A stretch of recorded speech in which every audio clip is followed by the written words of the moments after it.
বিসমিল্লাহির রহমানির রহিম। বি মানে দ্বারা ইসম মানে নাম, নামের দ্বারা শুরু করছি কার নাম? আল্লাহ। শব্দের অর্থ আইনদাতা। আর রহমান তিনি দয়াময়, আর রহিম তিনি অতি দয়ালু। দয়াময় অতি দয়ালু আইনদাতার নামে শুরু করছি। সূরা আলাক আয়াত নাম্বার 9। আর আইতাল্লাযী ইয়ানহা, মানে কি? রাআইতা মানে দেখেছো, অর্থাৎ তুমি কি দেখেছো? আল্লাযী মানে যে ব্যক্তি, ইয়ানহা মানে নিষেধ করে। কিসে নিষেধ করে? 10 নম্বর আয়াত বলছে আবদান ইযা সাল্লা। আবদান মানে বান্দাকে, আল্লাহর বান্দাকে নিষেধ করে। ইযা মানে যখন, সাল্লা মানে সে নামাজ পড়ে। 10 নম্বর আয়াতে অর্থ হয়েছে বান্দা যখন নামাজ পড়ে তাকে নিষেধ করে। কোন বান্দাকে?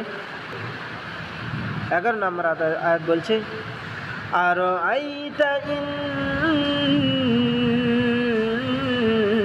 কানা আলাল হুদা। মানে কি? রাআইতা তুমি দেখেছো। ইন মানে যদি, কানা মানে থাকে, আলা মানে উপরে, হুদা শব্দের অর্থ আল্লাহর দেওয়া বিধান, পথ নির্দেশনা। আল্লাহর দেওয়া পথ নির্দেশনার উপরে যদি সেই বান্দা থাকে। 12 নম্বর আয়াত বলছে আও আমারা বিত্তাকওয়া। 12 নম্বর আয়াত বলছে আও মানে যদি, আমারা মানে সেই বান্দা আদেশ করে, বি মানে প্রতি, তাকওয়া শব্দের অর্থ খোদাভীরুতা, ন্যায় নিষ্ঠতা, খোদাভীরুতার আদেশ করে বা পরিশুদ্ধতার আদেশ করে। 13 নম্বর আয়াত বলছে আর আইতা ইন কাযযাবা ওয়া তাওয়াল্লা। মানে কি? রাআইতা তুমি দেখেছো। ইন মানে যদি, কাযযাবা অস্বীকার করে, ওয়া মানে এবং, তাওয়াল্লা মানে মুখ ঘুরিয়ে নেয়।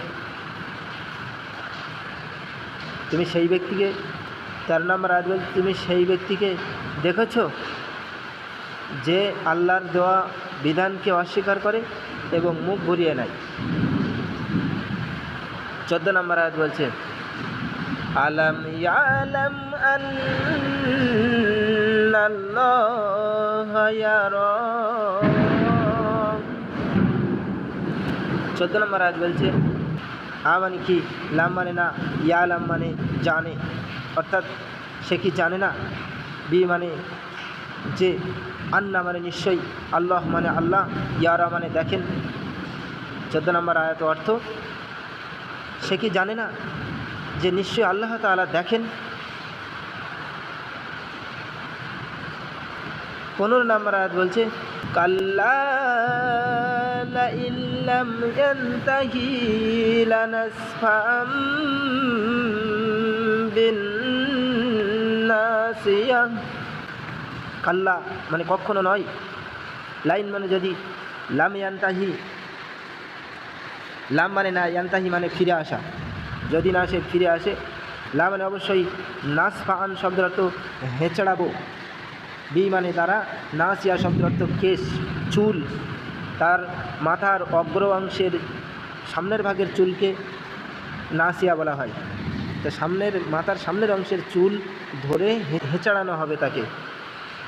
16 নম্বর আয়াত বলছে নাসিয়াতিন কাযিবাতিন খাতিয়া। নাসিয়াতিন শব্দের অর্থ মাথার সামনের অংশের কেশগুচ্ছ, চুল। কাযিবাতিন মিথ্যা সম্পূর্ণ। খাতিয়াতিন শব্দের অর্থ পাপ সম্পূর্ণ, মিথ্যা এবং পাপে পূর্ণ। যে ব্যক্তির হৃদয় মিথ্যা এবং পাপে পূর্ণ, তার সামনের অংশের চুল। তাহলে 16 নম্বর আয়াতে বলা হচ্ছে যে ব্যক্তির হৃদয় মিথ্যা এবং পাপে পূর্ণ, তার সামনের অংশের চুল ধরে হেঁচানো হবে। 17 নম্বর আয়াত বলছে ফালইয়াদউ নাদিয়া। সুতরাং সে যেন আহ্বান করে। নাদিয়া শব্দের অর্থ সদস্যবিন্দু, হু মানে তার সদস্য বিন্দুদের যেন আহ্বান করে। কি আহ্বান করে? 18 নম্বর আয়াত বলছে সানাদউজ জাবানিয়া। তাহলে 17 নম্বর আয়াতে বলছে সুতরাং সে যেন আহ্বান করে নাদিয়া শব্দের অর্থ সদস্য, আর হু মানে তার সদস্যবৃন্দ বা সভাসদবৃন্দ, তাদের যেন আহ্বান করে এই অন্যায় কাজ থেকে ফিরে আসতে। 18 নম্বর আয়াত বলছে সানাদুজ্জাবানিয়া, শীঘ্রই আমি আহ্বান করব। জাবানিয়া শব্দের অর্থ জাহান্নামের প্রহরী, যদি এই কাজ করতে থাকে। 19 নম্বর আয়াত বলছে কাল্লা লা তুতিহু ওয়াসজুদ ওয়াক্তারিব। আল্লাহ মানে কখনো নয়, মানে না, তুতিহু, তুতি মানে তুমি অনুসরণ করবে, হু মানে তার, কখনো তার অনুসরণ করবে না। ওয়াসজুদ, আর তুমি সেজদা দাও আল্লাহর, ওয়াক্তারিব, আর নিকটবর্তী হও। 19 নম্বর আয়াত বলছে যে তোমার নামাজ পড়তে নিষেধ করে, বাধা দেয়, কখনো তুমি তাকে অনুসরণ করবে না, তার কথাকে মেনে নেবে না, বরং তুমি আল্লাহর সেজদা দাও আর আল্লাহর নিকটবর্তী হয়ে যাও। সূরা আলাকের 9 থেকে 19 নম্বর আয়াতে বলছে যে শিক্ষা আমরা মূলত পাই তা হলো, এই আয়াতগুলো সেই সময়কে উল্লেখ করেছে যখন নবী মুহাম্মদ সাল্লাল্লাহু আলাইহি সাল্লাম নামাজ পড়তেন আর আবু জেহেল নিষেধ করত, বাধা দিত।